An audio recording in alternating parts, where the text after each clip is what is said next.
什么玩意儿啊？知道什么情况不发网上啊？这帮同行也太无耻了！你这件事我说不清楚，可怎么办啊？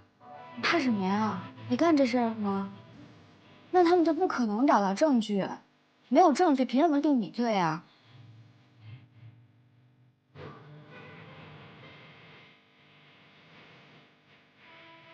外面的情况你也看见了，我一天不走，你们一天不答应，公司得运转，没必要因为我而受到牵连。这是我的辞职信。